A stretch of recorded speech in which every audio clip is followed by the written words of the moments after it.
muito, né, como eu comentei, são coisas muito interseccionais.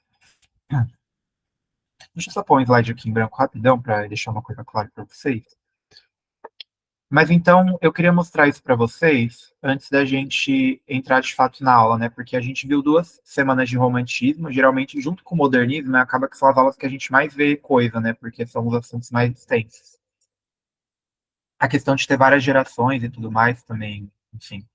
Mas eu gostaria que vocês pensassem, né, que como se esse bloco grande aqui que eu fiz para vocês, ele fosse o romantismo, né? E aí dentro desse bloco, você vai ter outros blocos também. Então, aqui, por exemplo, você tem um, e aqui, por exemplo, você tem outro. E é como se esses blocos, ao mesmo tempo que eles fizessem parte do romantismo, porque eles têm uma linguagem muito parecida, uma estética, a própria ideia do movimento em si, eles também têm particularidades muito suas. Então, a gente começou vendo o romantismo brasileiro, toda a questão do indianismo e tudo mais, né, do José de Alencar.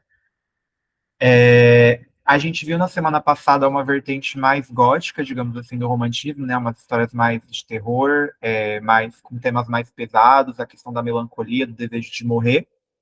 E hoje a gente vai ver uma outra vertente do romantismo que seria a literatura abolicionista, digamos assim. Diga aí, Pedro. Ah, não tá aparecendo. Tá uma tela laranja. Ai, meu Deus. Pior que pra mim tá aparecendo, desculpa. Eu vou, então, desculpa. Tá. Eu acho que eu desenhei no lugar errado. Eu não sei se no Canva dá pra desenhar. Não dá. Mas eu vou tentar desenhar de novo para ver se vocês conseguem ver. É que eu estou desenhando pelo Meet em si, então. Agora vocês conseguem ver o círculo que eu desenhei? Sim. Tá, foi mal, gente, desculpa. Então vamos pensar que esse círculo grande, ele é o romantismo que a gente viu no começo. Esse círculo vermelho, que passa entre o círculo verde, mas também tem a parte sua, a gente pode pensar que é o assunto que a gente viu na semana passada, né? Que é o ultrarromantismo. E a literatura abolicionista, que ela também entra dentro do romantismo, também a gente coloca aqui em amarelo. Por quê? Porque a gente vai ver que é uma linguagem muito parecida, né? Ainda tem essa questão muito forte do amor, de você usar palavras muito subjetivas e tudo mais, só que você vai ter um assunto completamente diferente. Porque eu acho que já entra um pouco agora sim, no tema da aula de hoje, que a gente vai falar sobre o Luiz Gama em específico, né? Que foi uma figura muito importante, assim, mais literatura abolicionista. Então, qual que é o contexto? Assim? Opa, pior que isso aqui ficou desenhado em todos os slides. Borracha. Apagou para vocês agora, né? Como assim apagou? Tinham círculos desenhados, não tá mais aparecendo não, né? É, tá aparecendo um cara com uma coroa vermelha. Ah, não, você tá certo. Bom, então assim, eu acho que o contexto que eu dou para vocês é um contexto mais de história mesmo, que eu acredito que talvez vocês já tenham visto com o Léo. É, essa questão da abolição da escravatura aqui no Brasil, né? Da escravidão, enfim, que ela acontece 13 de maio, em 1888, se eu não lembro se é 13 de maio, mas eu acredito que seja 13 de maio. Valeu. 13 de maio de 1888. É, enfim, só que uma coisa que tem que ficar muito claro para a gente também, que talvez, novamente, eu não sei também, até, vocês já chegaram nesse assunto com o Léo ou ainda não? Queria ouvir de vocês também, né? Até para saber o que vocês também já sabem a respeito a isso.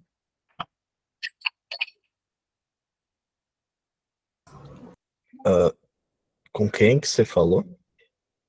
Será que eu errei, gente? Não é o Léo, não, perdão. Eu acho que eu tô com o Léo na cabeça porque ele é o próximo professor, mas é o Matheus, desculpa, professor de História do Brasil, foi mal. Ah, Vocês já chegaram nessa parte? ah, acho que não. Eu não lembro. Tá, alguém lembra? Alguém. É que eu tava com o Léo na cabeça, porque o Léo é depois de mim, aí eu brisei aqui. Bom, então assim, eu acho que assim, dando um panorama geral para vocês, uma coisa que tem que ficar muito clara é que assim, e 13 de maio de 1888, pronto, assinou ali e acabou. Você estava tendo uma série de leis antes da abolição de fato, né, para você, de fato, a escravidão ela foi encerrada, digamos assim, aos poucos, né, e que fique muito claro que o Brasil ele foi, não sei se ele foi o último, mas ele foi um dos últimos países da América Latina, foi o último, obrigado. Foi o último país Ah, beleza, tranquilo, tranquilo. Então vai chegar. Mas assim, já antecipando para vocês, o Brasil ele foi literalmente o último país da América Latina a encerrar a escravidão, né? E pensando que a colonização começou em 1500, digamos assim, e acabou em 1888, a gente teve aí 388 anos de escravidão no Brasil. E isso é muito bizarro a gente parar para pensar, porque se a gente fizer uma simples conta de matemática, como por exemplo,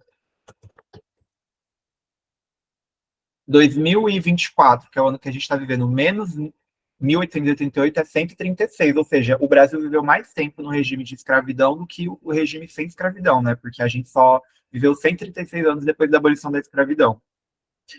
E estava tendo uma série de leis antes da abolição, que é a Lei Áurea, né? A lei, assim, digamos que a lei principal da abolição é a Lei Áurea. Mas antes você já estava tendo diversas leis que estavam libertando, assim, de pouco em pouco essas pessoas. Então, por exemplo, você vai ter uma lei que é a Lei do Ventre Livre, que é uma lei que foi promulgada que dizia que, por exemplo, todas as crianças que nascessem de mães escravizadas já eram consideradas livres. Você tem, por exemplo, a Lei Eusébio de Queiroz, que, se eu não me engano, homens escravizados a partir de 70 a 60 anos, eles também já se consideram livres. E teve uma lei também que agora eu não vou lembrar o nome, ou melhor, perdão. Essa lei dos idosos a partir de 60 anos é a lei do sexagenário, tá? Mas tem uma lei também agora que eu não vou lembrar o nome, que foi uma lei que também proibiu o comércio marítimo, né? Porque isso é uma coisa que tem que ficar clara, né? Você ainda tinha um tráfico negreiro muito grande, ou seja, você pegava escravizados de algumas regiões da África e você trazia para o Brasil. Então você tinha um tráfico ali, um comércio de pessoas, né? Navios trazendo e tudo mais. E aí você tem uma lei que também proíbe que essas pessoas venham. Só que isso é engraçado no sentido muito péssimo, né? De que, tipo assim, a lei ela foi promulgada e aí os comerciantes pensaram o seguinte: meu Deus, a partir de tal dia vai ter uma lei que vai proibir as pessoas de serem escravizadas. Então vamos trazer o maior número de pessoas que a gente conseguir antes dessa lei ser meio que declarada. Foi uma coisa meio que assim. Tanto que nessa época cresce assim um índice de pessoas escravizadas que vêm. E assim, gente, o tráfico, quando a gente fala do processo de escravidão e do tráfico negreiro em si no Brasil, você teve um tráfico de pessoas imenso, sabe? Milhões de pessoas. Que eu não vou lembrar agora o número exato, eu lembro que eu tinha pesquisado esse dado, mas eu esqueci. Mas você vai ter, assim, milhões de pessoas sendo trazidas para cá, de diferentes regiões da África. Se eu não me engano, os principais países foram Angola,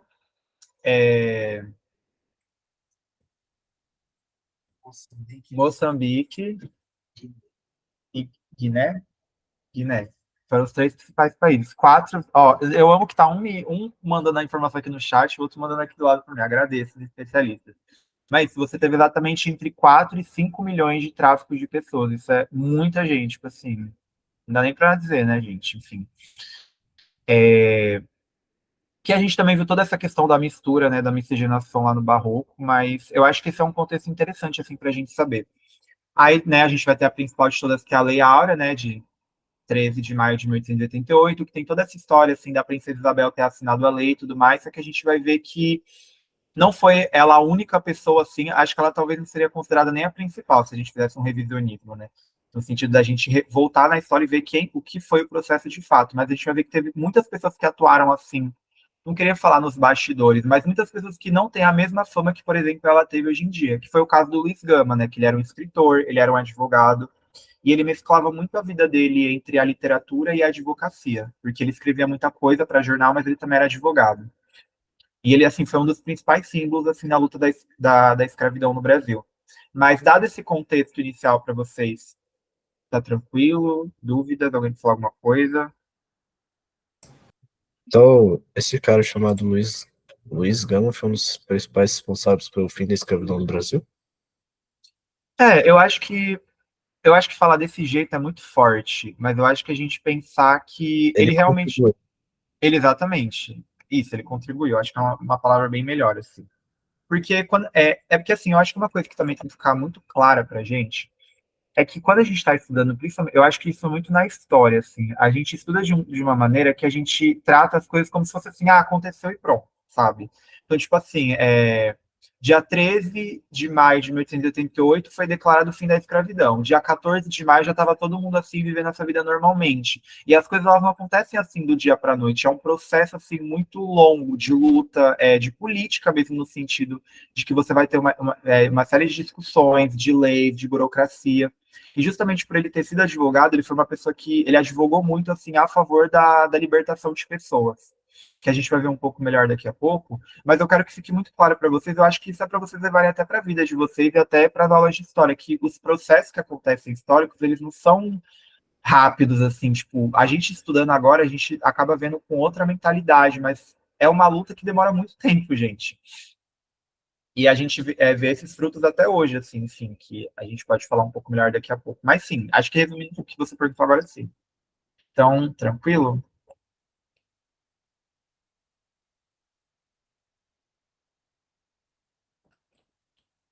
Tá, então, beleza.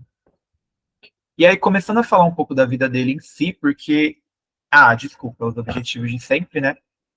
Então, conhecer a trajetória de um dos maiores expoentes e representantes do processo de abolição da escravatura no Brasil e identificar nas notícias jornalísticas seu processo de luta e manifestação a favor dos direitos humanos. Que a gente vai ver mais matéria de jornal hoje em si do que texto literário, né? Que tem uma diferença, mas eu acho que é importante também a gente revisitar esses documentos históricos, que eles são importantes.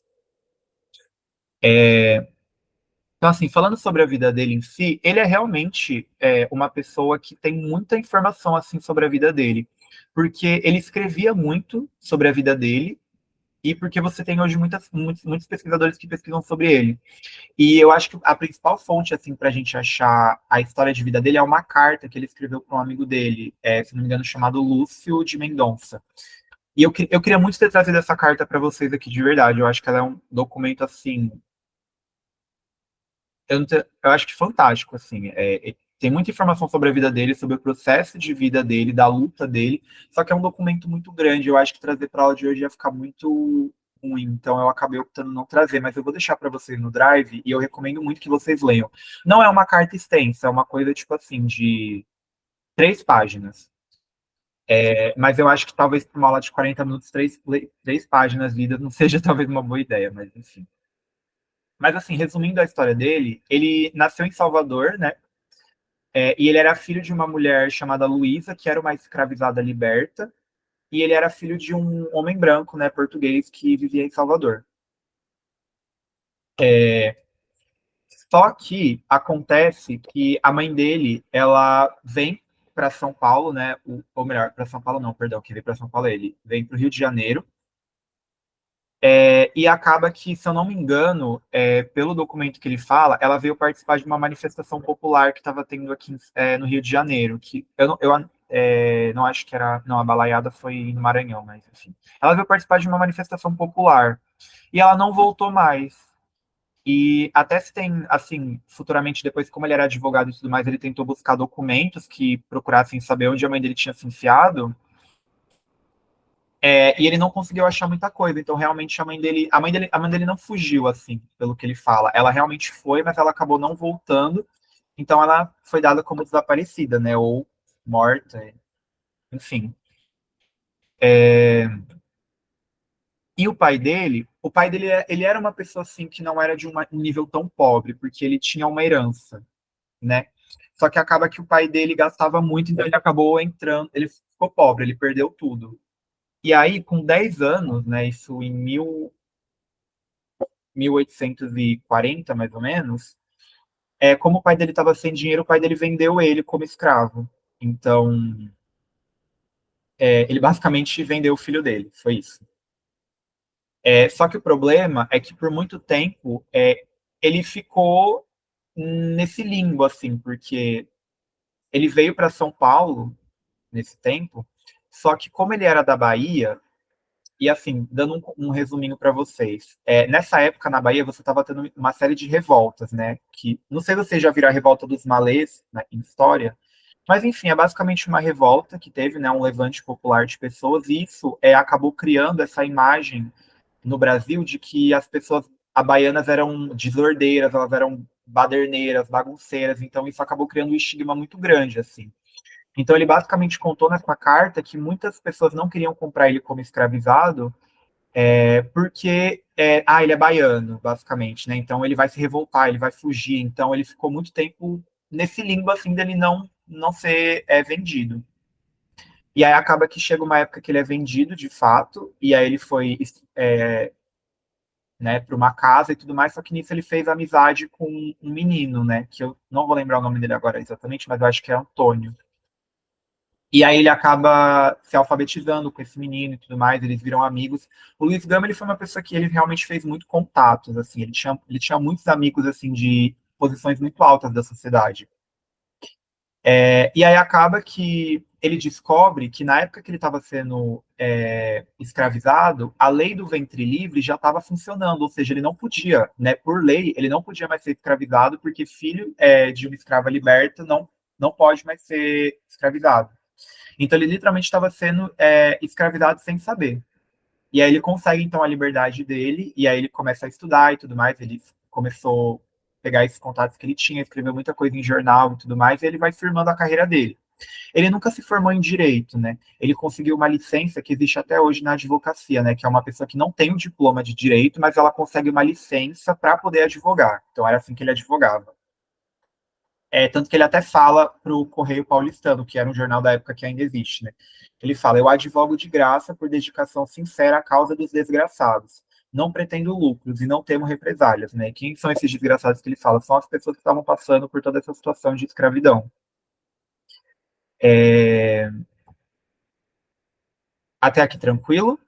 Tudo bem? É mais uma introdução assim da vida dele para a gente entender melhor. Deixa eu abrir aqui as coisas. Mas aí eu separei.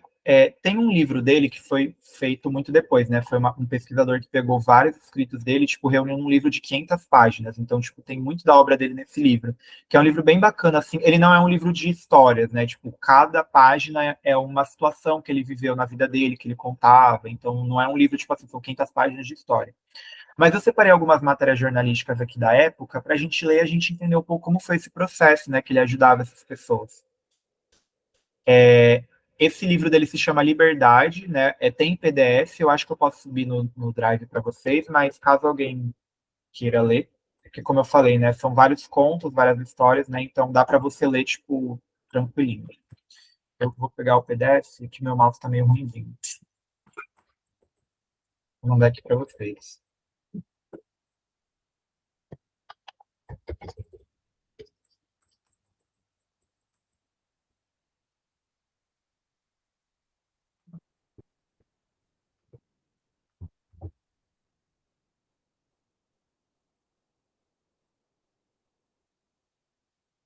Aqui. Bom, então vamos começar. Eu vou apresentar aqui para vocês a tela minha outra tela. Vou pegar esse aqui.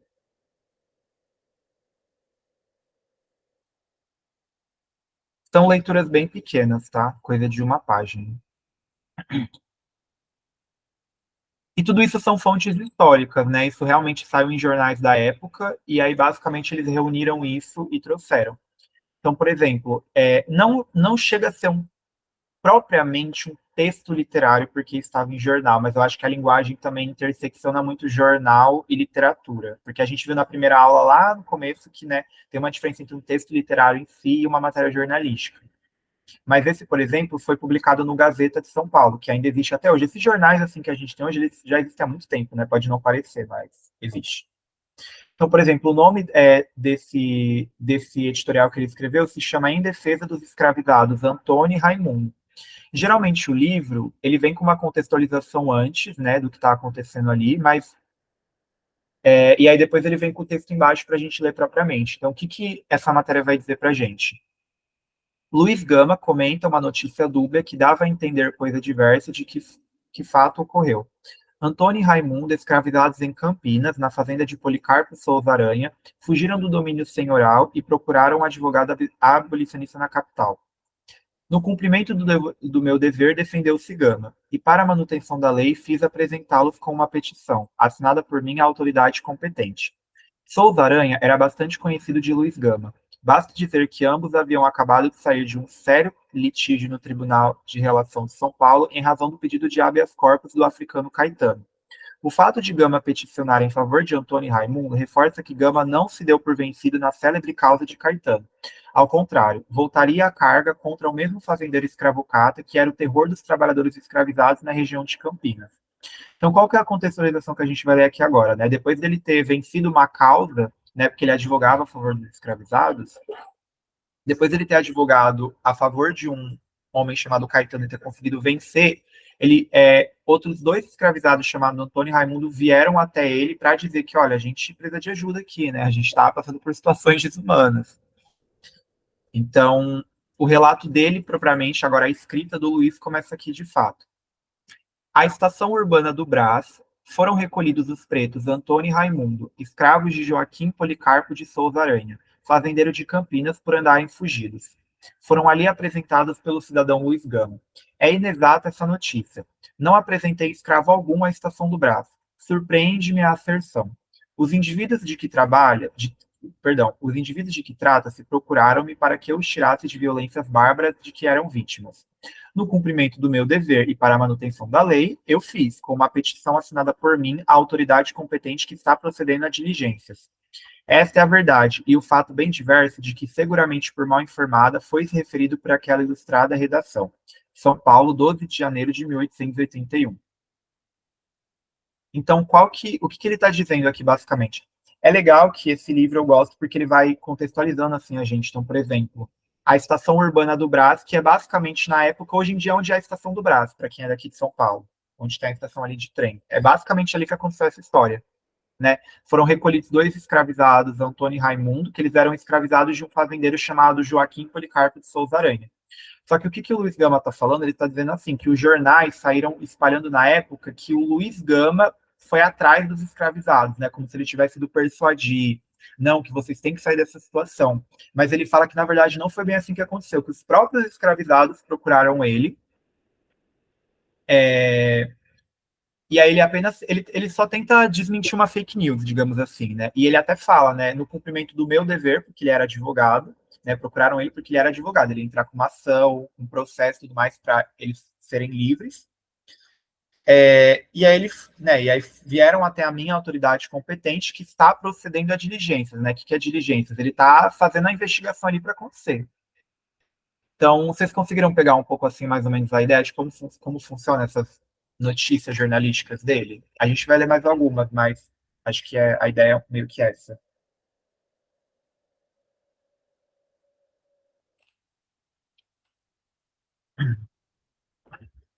Tranquilo? É, assim, isso ainda vai se contra. Eu ainda fiquei na dúvida na parte de como isso se aplicaria. Isso se aplica ao romantismo ou não? É que eu fiquei confuso. Então, eu acho que fazendo o link com o romantismo, realmente, eu acho que você ter ficado confuso está absolutamente certo. Porque acaba que essa linguagem, ela já está muito mais diferente daquele romantismo que a gente viu no começo. Então, enquanto o romantismo no começo ele estava muito mais preocupado com você criar essa identidade nacional, de você ser amoroso, subjetivo, melancólico, esse romantismo ele já vai estar muito mais preocupado com uma denúncia da sociedade, de você perceber que talvez a sociedade não era tão bonita assim igual a gente idealizava. Que inclusive isso já começa a preparar terreno para a próxima escola que a gente vai ver, que eu não quero confundir vocês, mas é uma escola que volta um pouco mais de você perceber que o mundo ele também não é esse mar de amores. Então, assim, eu acho que a ideia que também é bom que a gente tem é que a gente está tendo um período de transição aqui. Não é mais aquela linguagem assim tão perfeita e amorosa. Embora o Luiz Gama também escrevia muito poema nesse modelo. Mas é bom vocês entenderem que a gente já está saindo um pouco desse romantismo mais do começo e a gente já está indo para uma coisa mais de denúncia da sociedade. Ficou claro isso agora? Tudo bem?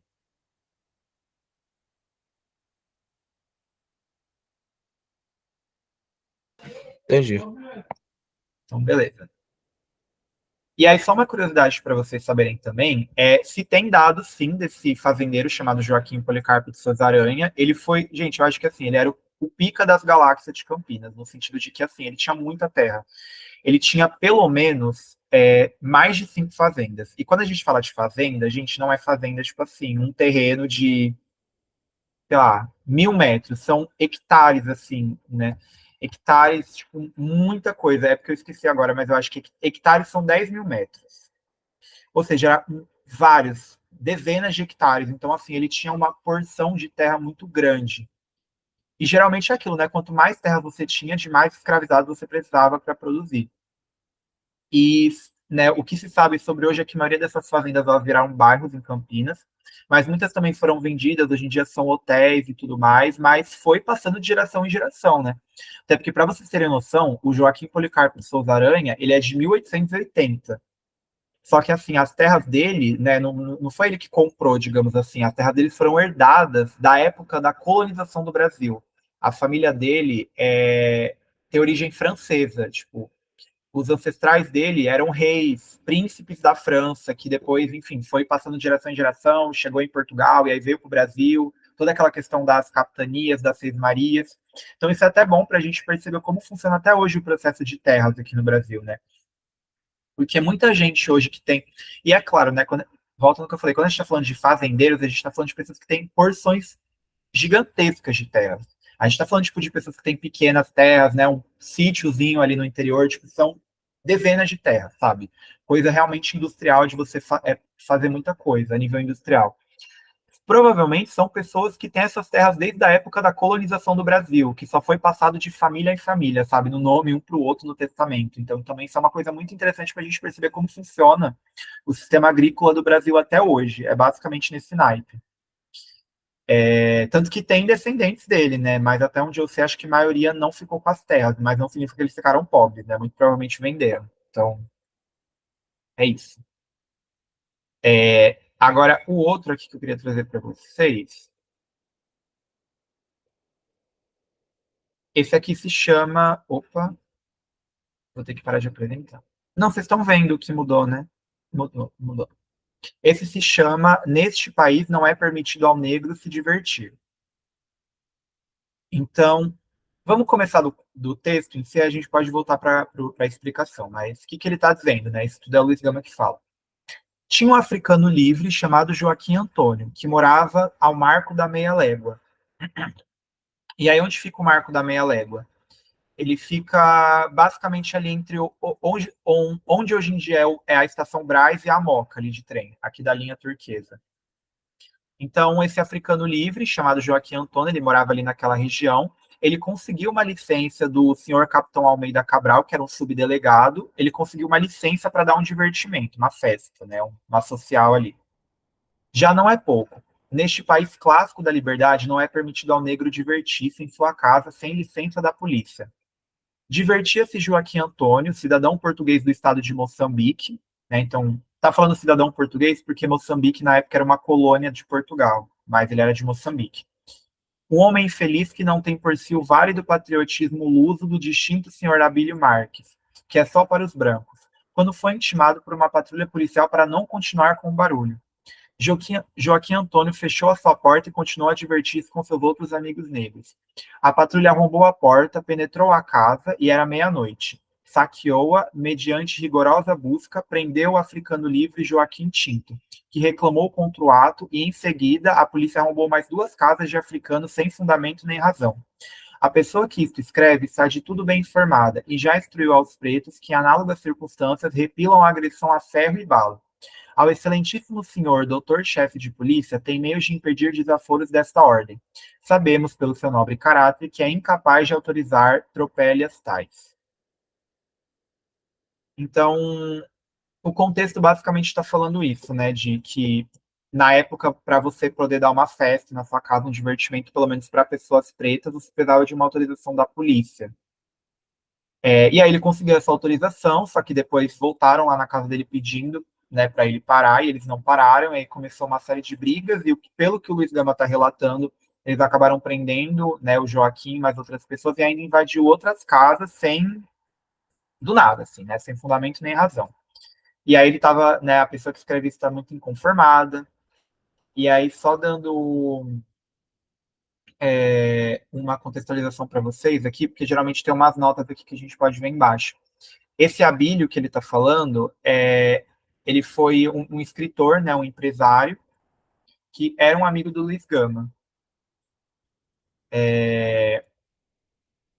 E aí, percebe, porque assim, eu não sei se alguém aqui vai fazer direito, mas na área do direito, né, o advogado ele tem que ser uma pessoa que tem que te convencer na defesa dele. E para você convencer a defesa é um processo muito complexo, né? Você tem que apresentar uma série, todo um discurso e tudo mais.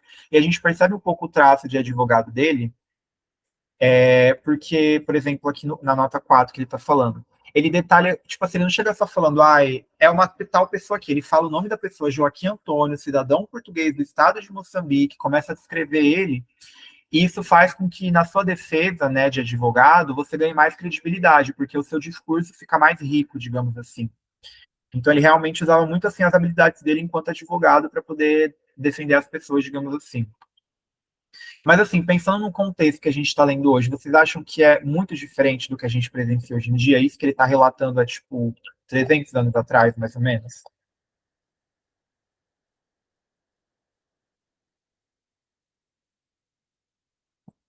300 eu viajei, perdão, 200 e pouco. Você tá falando em relação a essa situação que aconteceu? Sim, Em relação, tipo, se hoje tá diferente de antes? sim. Eu acho que sim. Ainda existe essa discriminação, mas eu acho que diminuiu em comparação a antigamente. Sim. É, é, Não, não tô dizendo que não aconteça, gente. sim, Só eu entendi o que você quis dizer. Mais alguém achou alguma coisa?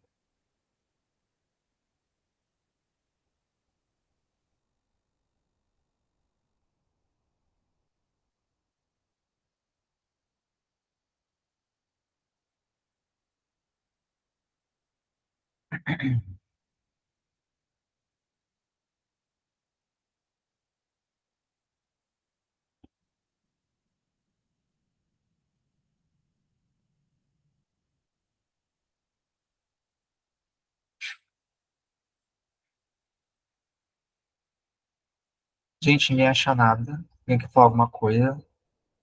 Queria ouvir de mais pessoas, mas...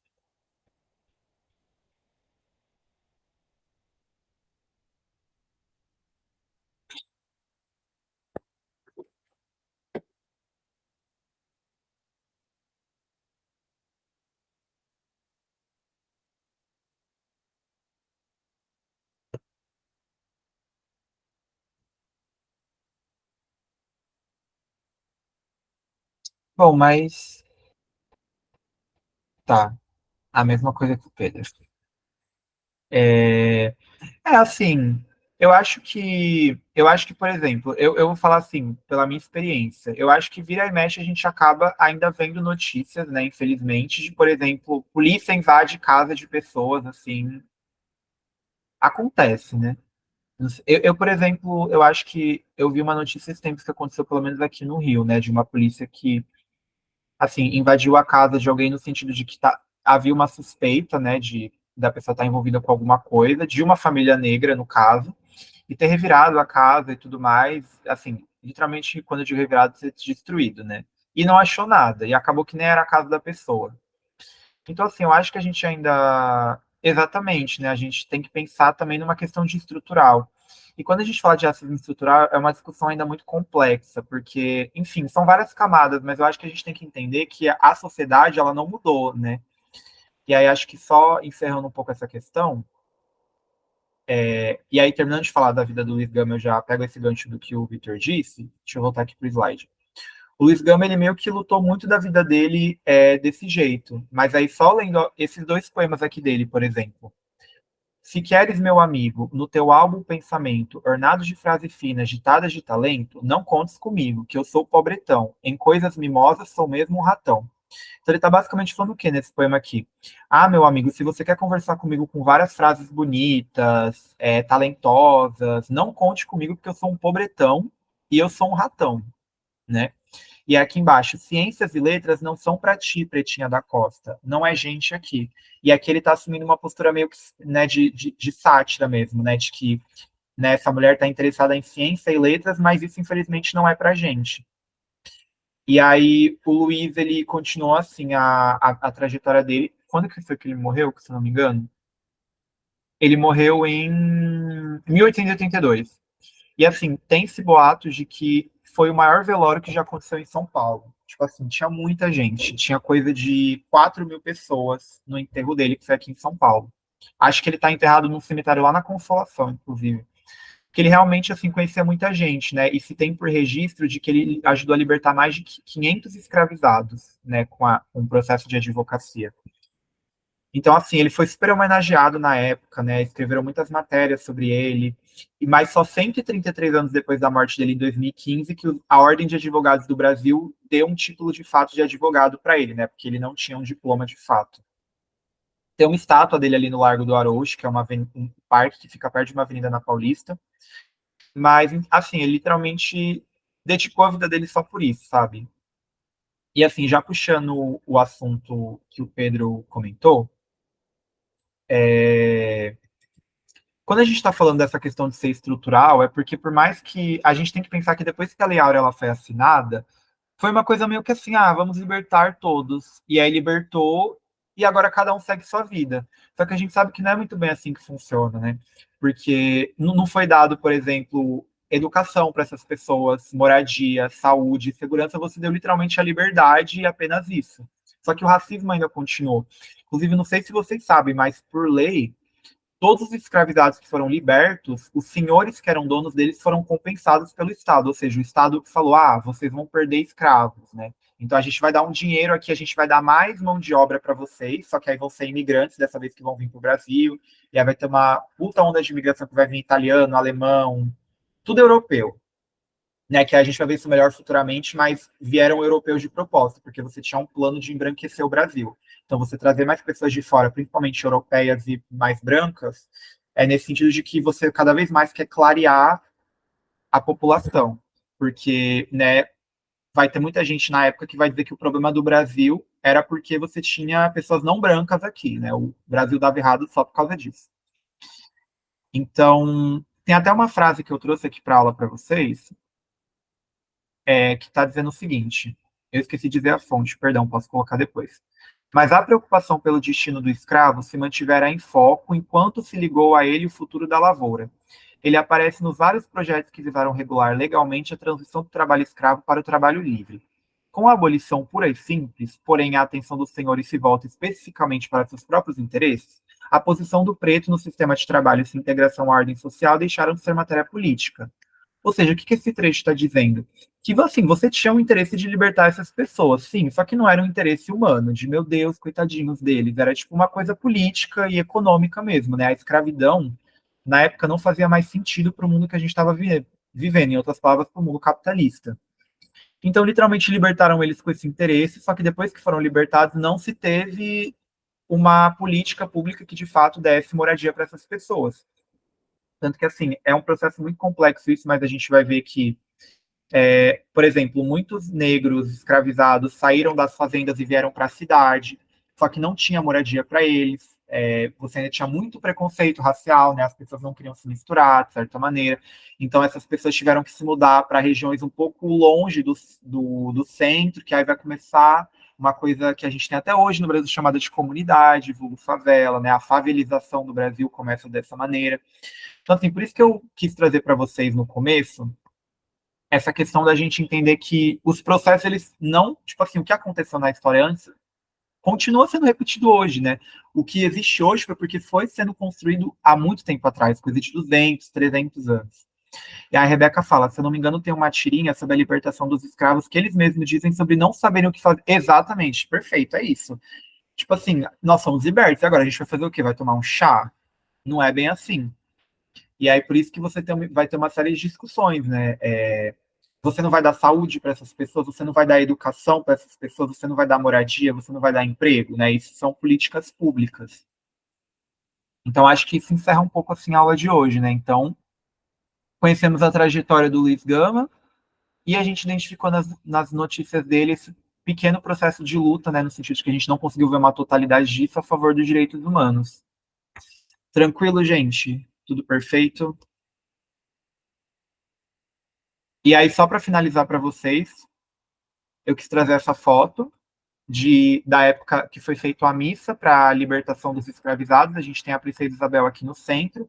E eu só quis trazer de spoiler para vocês esse círculo vermelho, essa ilustre pessoa conhecida como Machado de Assis, que vai ser o tema da aula da semana que vem. A gente vai ter uma aula sobre o Machado também, que é um dos principais também da literatura brasileira e preto, né? Ele também lutou muito a favor da escravidão. Ele e o Luiz Gama eram amigos.